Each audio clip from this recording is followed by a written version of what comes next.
सर्व गुरुप्रसाद क्लासेसचे विद्यार्थी आणि प्रगती क्लासेसचे विद्यार्थ्यांचं स्वागत. विद्यार्थ्यांनो, मागच्या लेक्चरमध्ये आपण इनर्शिया म्हणजे काय याबद्दल माहिती घेतली या पाठामध्ये. त्यानंतर बल, फोर्समध्ये आपण कॉन्टॅक्ट आणि नॉन कॉन्टॅक्ट फोर्सेस म्हणजे संपर्क असंपर्क बले, नंतर बॅलन्स अनबॅलन्स फोर्सेस म्हणजे काय याच्याबद्दल माहिती घेतली. आणि शेवटी जडत्व म्हणजेच इनर्शिया आणि इनर्शियाचे हे 3 प्रकार याबद्दल आपण माहिती घेतली. ठीक आहे, आता आपण प्रेशर याबद्दल बघूया. प्रेशर म्हणजे काय? प्रेशर म्हणजे दाब. मराठीमध्ये प्रेशर म्हणजे काय तर दाब. You must have observed the tires of 2-wheelers and 4-wheelers getting pressurized. तर तुम्ही कधी असं ऑब्झर्व केलं आहे का की ज्यावेळेस 2 चाकी गाड्या किंवा 4 चाक्या गाड्यांमध्ये प्रेशराइज्ड केले जातात, म्हणजे त्यांचे जे हे असतात टायर्स, त्यांच्यामध्ये हवा भरली जाते. The air filling machine has a pressure indicating dial or a digital meter showing the digital reading of pressure. तर ज्या यंत्राने त्यांच्यामध्ये हवा भरली जाते त्या टायरमध्ये, त्यांच्यावर एक असं मापनचं हे असतं की किती आपण एअर त्याच्यामध्ये भरतोय, आणि त्या मापाने, त्या मोजमापाने त्याच्यामध्ये, त्या टायरमध्ये एअर हवा भरली जाते. The machine fill the pressure to a certain value. त्या मशिनीद्वारे एका सर्टन व्हॅल्यूपर्यंत टायरमध्ये हवा भरली जाते. You are aware that a force has to be applied for filling air in the bicycle tire with a hand pump.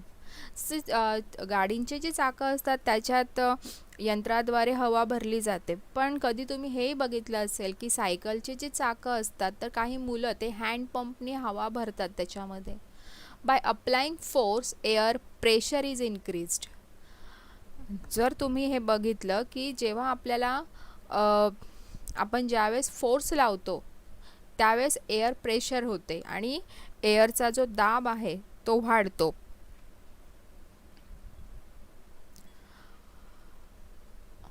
By applying force म्हणजे बल वापरून एअर प्रेशर इज इन्क्रीज्ड. बल लावून हवेचा दाब वाढवून ती टायरमध्ये भरली जाते. बल लावून हवेचा दाब वाढवला जातो. बघितलं, ज्यावेळेस आपण हात पंपाने एखाद्या टायरमध्ये हवा भरतो त्यावेळेस आपण बल लावतो आणि त्या हवेचा प्रेशर, हवेचा दाब वाढवत असतो आणि मग ती हवा टायरमध्ये पास होत असते. मग फोर्स आणि प्रेशर एकमेकांशी रिलेटेड आहे का, बल आणि दाब एकमेकांशी रिलेटेड आहेत का ते आपण बघूया. याच्यासाठी त्यांनी एक कृती दिली आपल्याला. Take some sharp pointed nails and push them into a wooden plank by hammering on their heads. त्यांनी काही टोकदार खिळे घेतलेत. Take some sharp pointed nails and push them into wooden plank by hammering on their heads. आणि ते एका लाकडी पट्टीवरती ठोका सांगितले, आणि कसं तर त्याच्या टोकाच्या बाजूने, आणि हॅमर त्याच्या हेडच्या बाजूने त्याच्यावर हॅमरिंग करा आणि टोकाच्या साह्याने ते टोकाच्या दिशेने ते ठोका. Now take a nail and hold it with its head on the plank and hammer it down from the pointed end.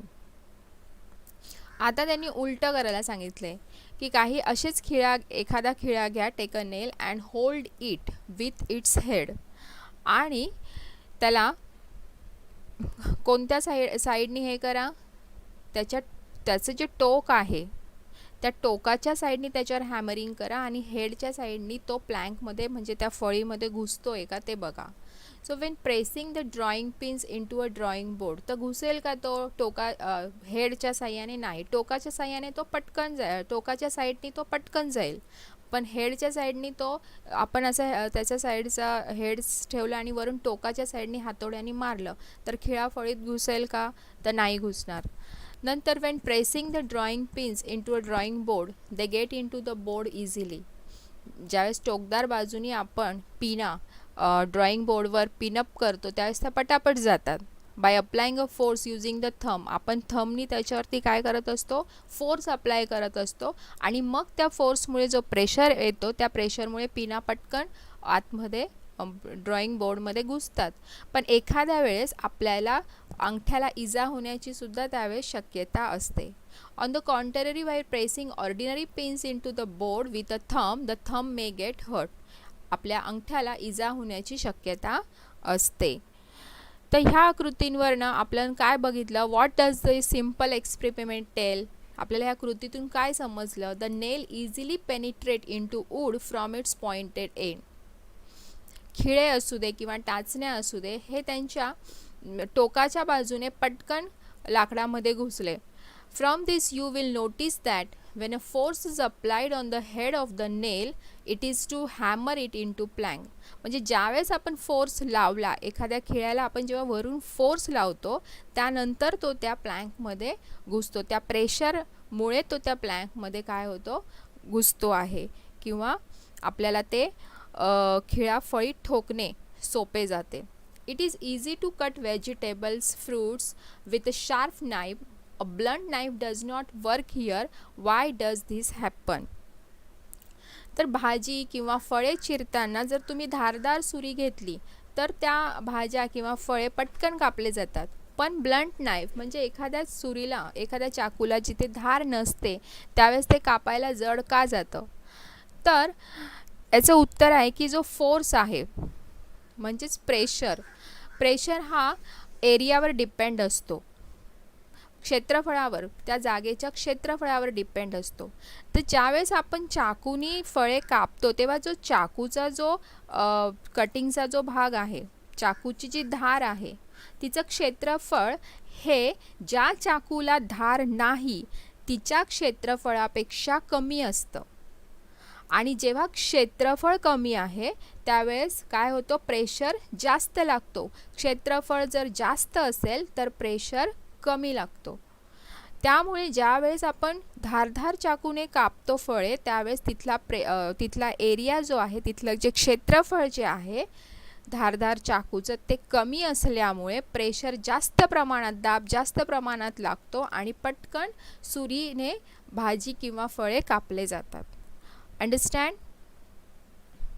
आता force exerted perpendicularly on a unit area is called pressure. इथे प्रेशरचं तुम्हाला definition दिले की दाब म्हणजे काय, तर एकक क्षेत्रफळावर लंब दिशेने प्रयुक्त असणाऱ्या बलास दाब असे म्हणतात. म्हणजे एवढ्या एकक क्षेत्रफळात ते पण कोणती दिशा, परपेंडिक्युलरली म्हणजे लंब दिशेने जो फोर्स प्रयुक्त होतो त्यालाच प्रेशर म्हणजे दाब असं म्हणतात. Pressure is equal to force upon area on which force is applied. तर दाब बरोबर बल भागिले ज्यावर बल प्रयुक्त केले आहे ते क्षेत्रफळ. म्हणजे आता सुरीने आपण बल प्रयुक्त केलेले आहेत म्हणजे सुरीचे ते धारेकडचं जे क्षेत्रफळ आहे ते. Understand all of you? Pressure is equal to force divided by area on which force is applied. आता आपण त्याचं हे कसं काढणार युनिट, तर प्रेशर फोर्सचं युनिट आहे न्यूटन, एरिया आपण मीटर स्क्वेअरमध्ये मेजर्ड करतो. So SI unit of force is newton, that is N, and area is measured in M square, metre square, and therefore SI unit of pressure is newton per metre square. Unit of pressure is Newton per meter square. It is known as Pascal. यालाच directly pascal असंही म्हणतात. Newton per metre square बोलण्याच्या ऐवजी pascal असं म्हणतात. In atmospheric science the unit for pressure is bar. Atmospheric science म्हणजे वातावरणीय जे सायन्समध्ये म्हणजे वातावरणामध्ये दाब आपण कशात मोजतो, युनिट बारमध्ये. तिथे प्रेशरचं जे युनिट आहे, एकक आहे हवामानशास्त्रामध्ये ते बार आहे. तिथे हवेचा दाब हा बारमध्ये मोजला जातो आणि 1 bar is equal to 10⁵ pascal. Pressure is a scalar quantity. Pressure कोणती राशी आहे, अदिश राशी आहे. आता if area increases pressure reduced. See here inversely proportional आहे. एरिया जर इन्क्रीज्ड होत आहे तर प्रेशर काय होतोय, रिड्यूस कमी होतोय. एरिया इन्क्रीज झाला तर प्रेशर रिड्यूस्ड होतोय. अँड इफ एरिया डिक्रीजेस, जर एरिया डिक्रीज झाला तर प्रेशर काय होणार, इन्क्रीज होणार आणि फोर्स त्या सेम फोर्सला, फोर्स चेंज होत नाही पण प्रेशर जर इन्क्रीज केला तर एरिया जर इन्क्रीज केला तर प्रेशर डिक्रीज्ड होतो, रिड्यूस्ड होतो आणि एरिया डिक्रीज केला तर प्रेशर इन्क्रीज्ड होतो. Understand all of you. हे सूत्र लक्षात ठेवायचं नेहमी. त्याच्यानंतर प्रेशरचं जे युनिट आहे ते लक्षात ठेवायचं. ही व्हॅल्यू लक्षात ठेवायची 1 bar is equal to 10⁵ pascal.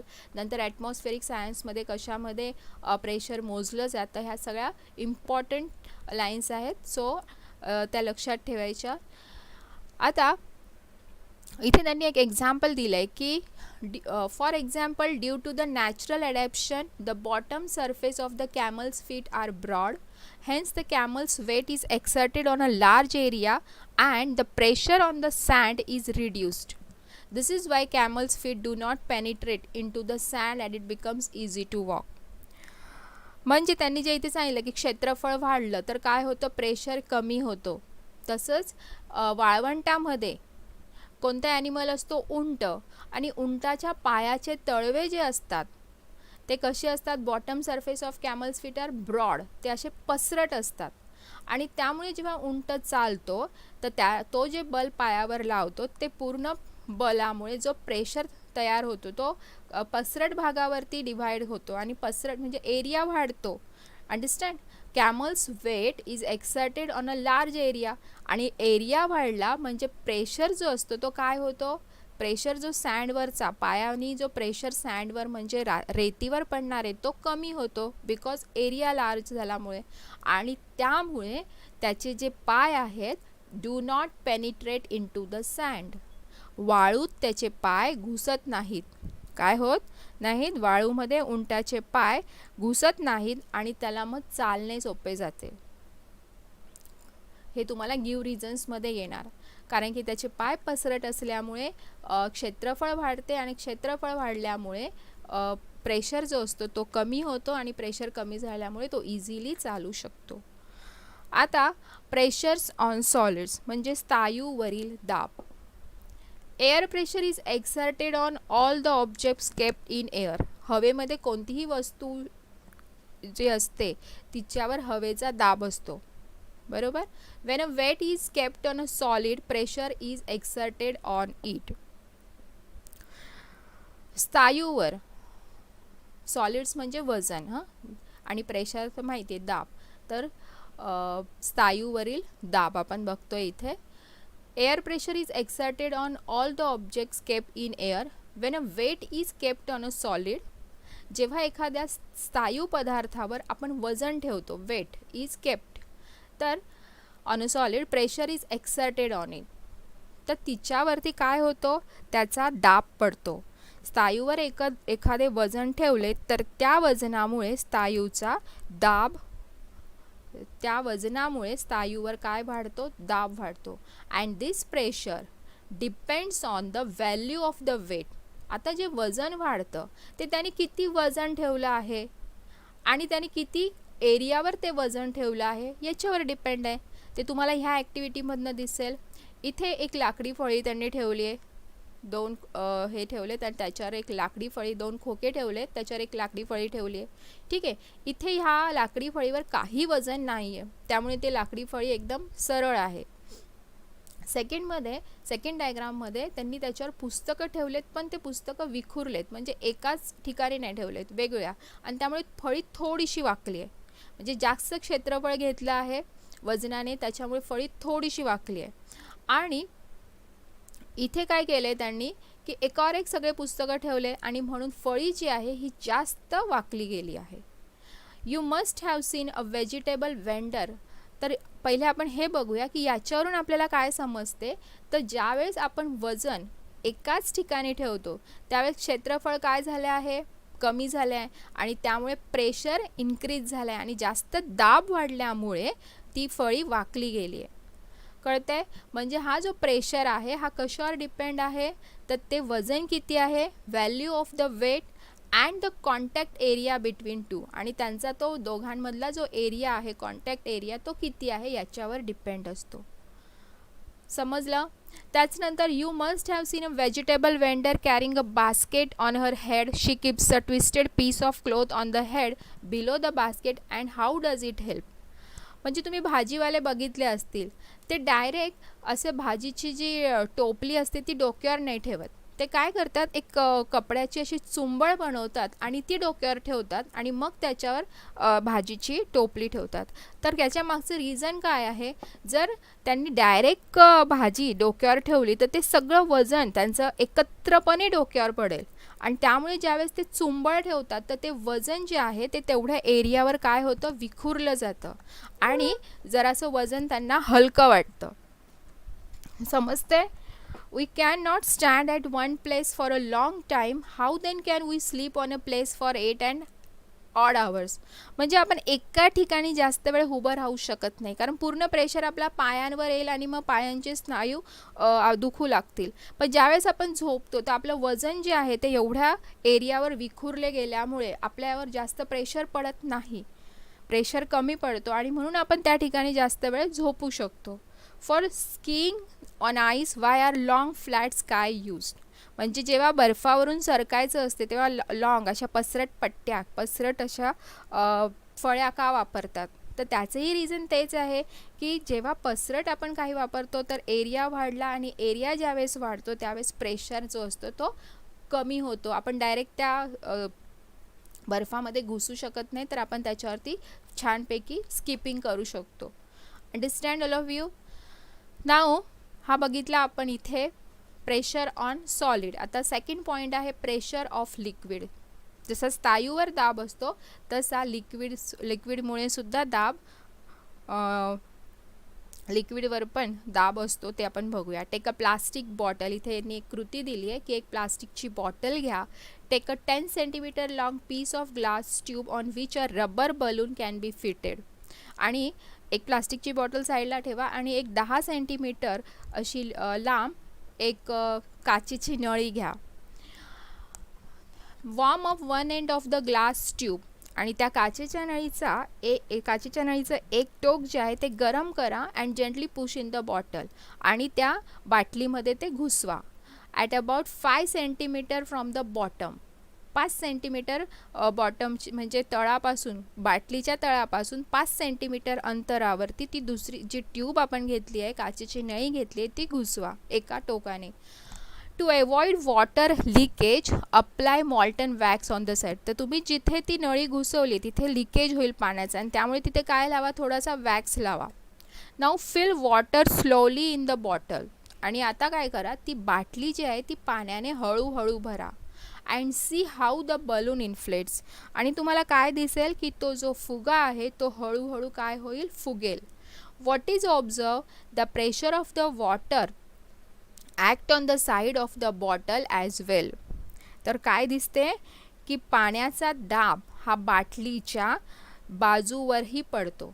म्हणजे आपण जर त्या बाटलीमध्ये पाणी ओततोय तर त्या पाण्याचा दाब त्याच्या ज्या साईडच्या बाजू आहेत बाटलीच्या त्याच्यावर पडतो आणि त्या दाबाने हळूहळू जी एअर आहे ती त्या फुग्यामध्ये जाते आणि काय होते आहे, तो फुगासुद्धा फुगतोय. हे तिथे तुम्हाला ही डायग्राम आहे, त्याची जी कृती आपण केली तिची ही डायग्राम आहे. आता त्यांनी दुसरी कृती सांगितली आहे. Take a plastic bottle. एक प्लास्टिकची बॉटल घ्या. Pierce it with a thick needle at the point 1, 2, 3 as shown in the figure. आणि तिला 3 ठिकाणी काय करा, होल करा. 1, 2, 3. Now fill water in the bottle up to full height. आणि मग पाणी एवढं भरा त्याच्यामध्ये पूर्ण. As shown in the figure water jets will be seen emerging and projecting out. ज्यावेळेस तुम्ही बाटली भराल तर तुम्हाला काय दिसेल, तर पाण्याच्या धारा बाहेर येताना दिसतील. वॉटर जेट पाण्याच्या धारा बाहेर येताना दिसतील. आता तुम्ही त्या ऑब्झर्व करा. The water jet emerging from the hole at the top will fall closest to the bottle. म्हणजे ही बघा, ही सर्वात टॉपची इथे आहे धार पडते, ही बाटलीच्या अगदी जवळ पडते. त्याच्यानंतर the jet from the lowest hole fall farthest from the bottle. आणि सर्वात खाली 1 नंबरचं होल आहे, तिथून जी पाण्याची धार पडते आहे त्या दोन्ही धारांपेक्षा पुढे पडते आहे, लांब पडते आहे. Also jets coming out from the 2 hole at same level fall at same distance from the bottle. आणखी जर तुम्ही ह्या साईडला सुद्धा एक होल पडलं तर जेवढं ह्या डिस्टन्सला पाणी पडतंय तेवढंच त्या डिस्टन्सला, म्हणजे लेवल जर सेम असेल तर सेम डिस्टन्सलाच पाण्याची धार पडते. So what is understood from this, तर याच्यावरून तुम्हाला काय तुम्ही शिकलाय, तर ॲट एनी वन लेवल, कोणत्याही एका लेवलला लिक्विडचा जो प्रेशर आहे तो सेम असतो. 3 नंबरला इथे लिक्विडचा जो प्रेशर आहे तो सेम असतो. 2 नंबरला लिक्विडचा प्रेशर सेम असतो. 3 नंबरला जो असतो तोच 2 नंबरला नसतो. 2 नंबरला जास्त असतो, तर 1 नंबरला त्याच्याही पेक्षा जास्त असतो. म्हणजे pressure increases at depth of the liquid increases. जसजसं आपण खाली जातो तसतसा प्रेशर इन्क्रीज्ड होत जाणार, कारण की पूर्ण पाण्याचा प्रेशर त्या पॉईंटला आहे. म्हणजे 1 नंबरच्याही जर आपण खाली गेलो तर 1 नंबरपेक्षा जास्त प्रेशर आणखी खाली, जिथे खाली जर होल असतं तर त्याच्यावरती आला असता. म्हणजे जसजशी आपली खोली वाढत जाणार तसतसा प्रेशर वाढत जाणार. Now will see gas pressure. If a balloon is inflated by filling air by mouth, it inflates on all sides.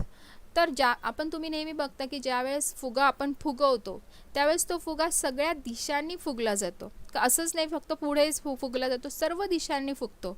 If a pin hole is created in the balloon, आपण एखादा फुगाला जर छोटंसं बारीकसं होल असेल तर तो फुग्यामधनं हवा काय होत असते, लीक होत असते, बाहेर जात असते. Air leaks out and the balloon does not inflate फुली, आणि तो जो बलून आहे तो पूर्णपणे फुगत नाही. It is realise that like a liquid gas also exerts pressure on the wall of the container in which it is enclosed. म्हणजे जसं द्रव्य पदार्थ लिक्विड आहे, द्रव पदार्थ आहे, जो त्या द्रव पदार्थ ज्या कंटेनरमध्ये आहे त्याच्या भिंतीवरती, वॉल्सवर तो प्रेशर एक्झर्ट करत असतो, तसा गॅससुद्धा ज्या याच्यामध्ये कंटेनरमध्ये आहे त्याच्या भिंतींवरती प्रेशर एक्झर्ट करत असतो. कंटेनर म्हणजे पात्र, ज्या पात्रात हवा गॅस आहे तर त्या पात्राच्या भिंतींवरती, त्याच्या साईड्सवरती सुद्धा तो गॅसचा प्रेशर एक्झर्ट होत असतो. All gases and liquids have a common name, fluid. सायन्समध्ये गॅसेस असो की लिक्विड, द्राव्य असं त्यांना संबोधलं जातं, त्यांना काय म्हणतात, द्राव्य. Fluids in a container exert pressure from within on the walls and the bottom of the container. पात्रातील द्रायू पात्राच्या सर्वच पृष्ठभागावर, भिंतीवर आणि तळावर आतून दाब प्रयुक्त करतात. तर हे जे द्रायू आहेत हे पृष्ठभागावर, त्याचप्रमाणे तळावर त्यांचा फोर्स, त्यांचं बल म्हणजेच प्रेशर एक्झर्ट करत असतात. सर्व बाजूंनी त्यांचा प्रेशर एक्झर्ट होत असतो. ऑन द वॉल्स असू दे किंवा bottom of the container. A fluid enclosed in a container exert it's pressure equally in all direction at a point within the fluid. Enclosed म्हणजे काय, बंदिस्त अशा दिलेल्या वस्तुमानाच्या द्रायूमध्ये असलेला दाब सर्व दिशांना समरूपाने प्रयुक्त होत असतो. म्हणजे आपण जर इथे बघितलं वरच्या याच्यामध्ये तर सर्व ठिकाणी एकाच पातळीवर सर्व ठिकाणी हा दाब कसा असतो, सारखाच असतो. त्याप्रमाणेच द्राव्य जेवढं असेल त्या पातळीवर तो सगळ्या ठिकाणी सगळ्या दिशांनी एकसमान असा फोर्स, एकसमान असे फोर्सने दाब एक्सर्ट करत असतो. त्यानंतर atmospheric pressure. Air surround the earth from all sides. आपल्या सभोवताली काय आहे, हवा आहे, आणि हवेच्या या आवरणाला, this layer of the air is called atmosphere. हवेच्या या आवरणालाच काय म्हणतो आपण, ॲटमॉस्फिअर म्हणजे वातावरण. The atmosphere exist to about 16 kilometre height. समुद्र सपाटीपासून 16 किलोमीटरपर्यंत वातावरण आहे. कळतंय, समुद्र सपाटीपासून वरती उंच 16 किलोमीटरपर्यंत वातावरण आहे. It further extends up to about 400 kilometre in a very dilute form. त्याच्यावर 400 किलोमीटरपर्यंत पण वातावरण आहे, पण तिथे हवा कशी असते, विरळ असते. The pressure created due to air is called atmospheric pressure. हवेमुळे जो प्रेशर निर्माण होतो त्याला आपण ॲटमॉस्फिअरिक प्रेशर असं म्हणतो. Imagine that a very long hollow cylinder, see here, इथे त्यांनी डायग्राम दिली आहे. काय सांगितलं आहे की असं इमॅजिन करा की a very long hollow cylinder, cylinder shape म्हणजे दंडगोल, of unit cross sectional area is standing on the surface of the earth and it contains air.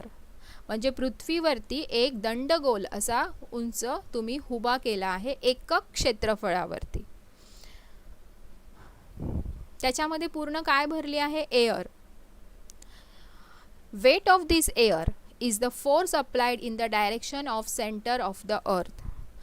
तर या हवेचं वजन किती असेल, तर हवेचं वजन हे पृथ्वीच्या दिशेने लावलेलं बल आहे. हवा किती भरली जाते, त्या हवेचं जे वजन आहे हे वजन पृथ्वीच्या दिशेने लावलेलं बल आहे. त्यानंतर याचाच अर्थ काय, तर हवेचा दाब, the air pressure, this means that atmospheric pressure is the ratio of this weight divided by the area of the surface. तर याच्यातली जर आपल्याला प्रेशर काढायचं असेल, तो आपण मागेही बघितला, प्रेशर इज इक्वल टू किती वजन आहे डिवायडेड बाय बल डिवायडेड बाय एरिया, की हवेचा दाब म्हणजे हे वजन आणि पृष्ठभागाचे क्षेत्रफळ यांचं गुणोत्तर. The air pressure at the sea level is called 1 atmosphere pressure. समुद्र सपाटीला हवेचा जो दाब असतो त्याला 1 atmospheric pressure. तिथे दाब किती असतो, 1 atmospheric pressure. Air pressure decrease as one goes up in height from the sea level. आणि जसं समुद्र सपाटीपासून आपण उंच जाणार तसतसा हवेचा दाब कमी होत जातो.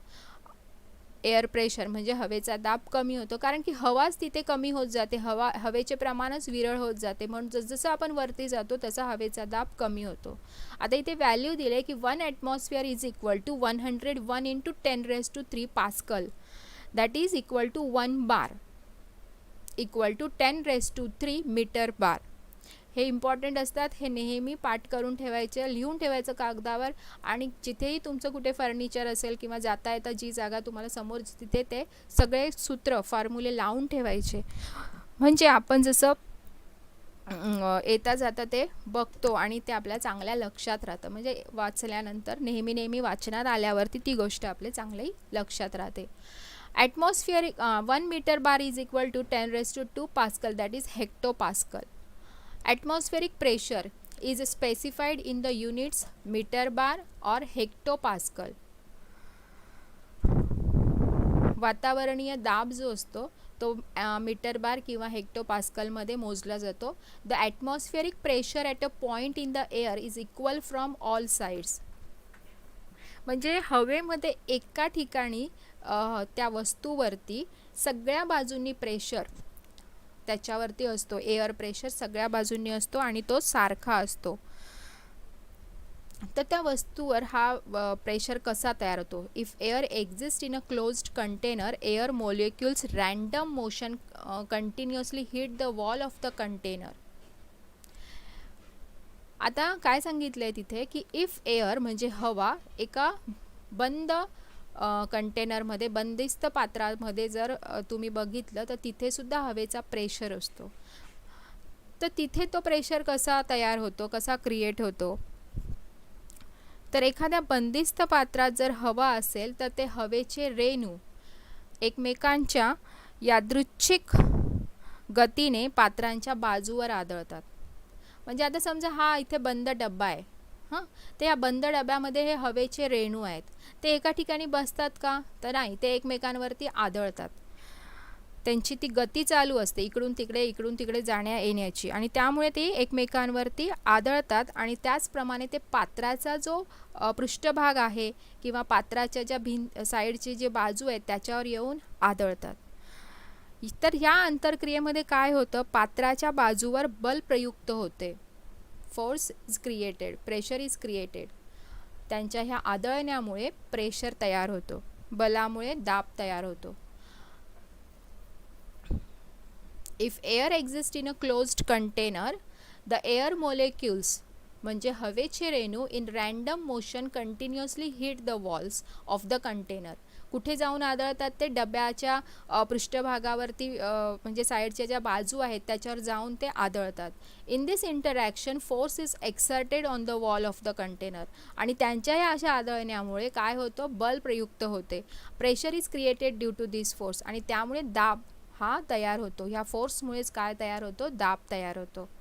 We constantly bear the atmospheric pressure on our head. However, the cavities in our body are also filled with air and arteries and veins are filled with blood. त्यांनी सांगितलं की वस्तूवर सगळ्या बाजूंनी हवेचा दाब असतो. तर आपण सुद्धा हवेत असतो, म्हणजे आपण सुद्धा वातावरणातच आहोत. तर आपल्याही डोक्यावरती भरपूर सारा ॲटमॉस्फिअरिक प्रेशर असावा. मग आपण का नाही पडत खाली? तर आपल्या ज्या कॅव्हिटीज आहेत शरीरातल्या, याच्यामध्ये काय आहे, हवा भरलेली आहे.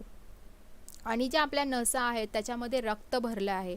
मग ज्यावेळेस वरच्या बाजूनी प्रेशर येतो, तर ह्या साईडनी सुद्धा आपल्या शरीरामधनं सुद्धा प्रेशर क्रिएट होत असतो.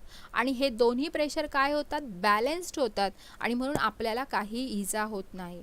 Therefore we do not get crush under water and due to atmospheric pressure as the pressure is balance. दोघंही प्रेशर बॅलन्स झाल्यामुळे आपण खाली पडत नाही किंवा आपल्याला आपण त्या वातावरणीय दाबाखाली चिरडले जाऊ शकत नाही. The earth's atmospheric pressure decrease with height from sea level as shown in the figure. इथेही त्यांनी सांगितलं आहे, तेच सांगितलं आहे की ॲटमॉस्फिअरिक प्रेशर हा डिक्रीज होत जातो जसजसं आपण काय होतो, समुद्र सपाटीपासून उंच उंच जातो. त्याच ॲटमॉस्फिअरिक प्रेशर, वातावरणीय दाब कमी होत जातो. ते इथे डायग्रामद्वारे त्यांनी इथे दाखवलं आहे की 100 मीटरवरती जर आपण उंच गेलो तर ॲटमॉस्फिअरिक प्रेशर, इथे हाईट दाखवली आहे की 10,000ला ॲटमॉस्फिअरिक प्रेशर किती असतो, नंतर इथे 2000ला ॲटमॉस्फिअरिक प्रेशर किती असतो. So at the sea level atmospheric pressure किती असतो सी लेवलला, 101 × 10⁻³ पास्कल. म्हणजे त्यांनी सांगितलं एखाद्या टेबलावरती एवढा प्रेशर ॲक्ट होत असतो. समुद्र सपाटीला जेवढा प्रेशर आहे तर तेवढा प्रेशर काय होतो, एखाद्या टेबलच्या सुद्धा साईजला काय, टेबल एखादा जर ठेवला तर त्याच्यावरती एवढा प्रेशर ॲक्ट होत असतो. मग अंडर सच हेवी प्रेशर, मग एवढा प्रेशर त्या टेबलावर असतो तर तो टेबल खाली का नाही पडत, त्याचा पृष्ठभाग जो आहे तो तुटून कोसळत का नाही? तर आपण हेही बघितलं आहे की जेवढा प्रेशर वरून असतो तेवढाच प्रेशर खालून सुद्धा असतो. चहू बाजूंनी एकसारखा प्रेशर असतो हवेचा. त्याच्यामुळे तो काय होतो, बॅलन्स्ड होतो आणि त्याच्यामुळे पृष्ठभाग तुटत नाही. त्याच्यानंतर आपण पुढच्या लेक्चरमध्ये बायोंट फोर्स आणि आर्किमिडीजचं तत्त्व याच्यावरती डिस्कशन करेल आणि मी 2-3 एक्झाम्पल्स तुम्हाला सॉल्व करून दाखवेल. So bye students.